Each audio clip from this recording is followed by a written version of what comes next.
بسم اللہ الرحمن الرحیم۔ ایک مرتبہ بصرہ کے کچھ لوگ حضرت رابعہ بصری رحمۃ اللہ علیہا کی خدمت میں حاضر ہوئے اور کہنے لگے، اے رابعہ رحمۃ اللہ علیہا، مردوں کو کیوں ایسے مرتبے حاصل ہیں جو عورتوں کو کبھی میسر نہیں آئے؟ کیا اس کی وجہ یہ نہیں کہ عورتیں ناقص العقل ہوتی ہیں اور اسی لیے دو عورتوں کی گواہی ایک مرد کے برابر ہوتی ہے؟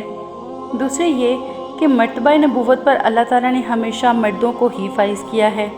اللہ تعالیٰ نے اس اعزاز کے لیے صرف مردوں کو ہی منتخب کیا اور عورتوں کو محروم رکھا۔ حضرت رابعہ رحمۃ اللہ علیہا نے جواب دیا، بھائیو، کیا تم نے کبھی سنا ہے کہ کسی عورت نے آج تک خدائی کا دعویٰ کیا ہو؟ یہ اعزاز بھی صرف مردوں ہی کے حصے میں آیا ہے، کیونکہ انہوں نے خدائی کا دعویٰ کرنے سے گریز نہیں کیا، اور جتنے نبی، صدیق، شہید، ولی ہوئے ہیں وہ عورتوں ہی کے پیٹ سے پیدا ہوئے اور انہی کی گود میں تربیت پائی اور پروان چڑھے۔ کیا عورت کا یہ مرتبہ کم ہے؟ تمام لوگ لاجواب ہو گئے۔ ایک دن کچھ لوگ حضرت رابعہ رحمۃ اللہ علیہا کے پاس عبادت کا ذکر کر رہے تھے۔ ایک شخص نے کہا، میں عبادت الہی دوزخ کے خوف سے کرتا ہوں۔ ایک دوسرا شخص بولا، میں تو عبادت الہی جنت کے حصول کے لیے کرتا ہوں۔ حضرت رابعہ رحمۃ اللہ علیہا نے فرمایا، بھائیو، تم مزدوروں کی طرح خوف یا لالچ کی وجہ سے خدا کی عبادت نہ کرو، بلکہ صرف اپنے مولا کریم کی خوشنودی اور رضا کے لیے اس کا ذکر کیا کرو۔ عذاب و ثواب سب اس کی مرضی پر چھوڑ دو۔ روایت ہے کہ ایک مرتبہ حضرت رابعہ بصری رحمۃ اللہ علیہا نے حج کا ارادہ کیا، ایک خچر خریدا اور سامان سفر درست کر کے مکہ معظمہ جانے والے قافلے کے ساتھ چل پڑی۔ راستے میں جانور بیمار ہو کر مر گیا۔ اہل قافلہ حضرت رابعہ رحمۃ اللہ علیہا کے قدرشناس تھے۔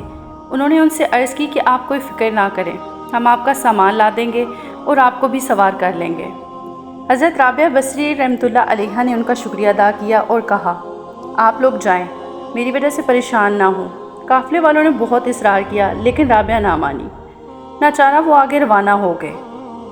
ان کے جانے کے بعد حضرت رابعہ رحمۃ اللہ علیہا نے نہایت خشوع و خضوع سے دعا مانگی کہ اے میرے آقا، اے دونوں جہانوں کے مالک، تو نے اپنے بندی کو اپنے گھر کی زیارت کے لیے بلایا۔ راستے میں میرا خچر مر گیا، سب سامان سفر بکھرا پڑا ہے اور تیری بندی خستہ حال ہے، میں کسی کی محتاج کیوں بنوں؟ اس جنگل بیاباں میں میری مدد کر، تیرے گھر کی زیارت سے آنکھیں ٹھنڈی کروں۔ رحمت خداوندی جوش میں آئی۔ اس بیاباں میں ایک خچر حضرت رابعہ رحمۃ اللہ علیہا کے پاس آ کر کھڑا ہو گیا۔ حضرت رابعہ رحمۃ اللہ علیہا اس پر سوار ہو کر قافلہ سے جا ملی۔ وہ لوگ حیران رہ گئے۔ وہ خچر بڑا اصیل اور تیز رفتار تھا۔ مدت تک حضرت رابعہ رحمۃ اللہ علیہا کے پاس رہا اور پھر معقول قیمت پر بک گیا۔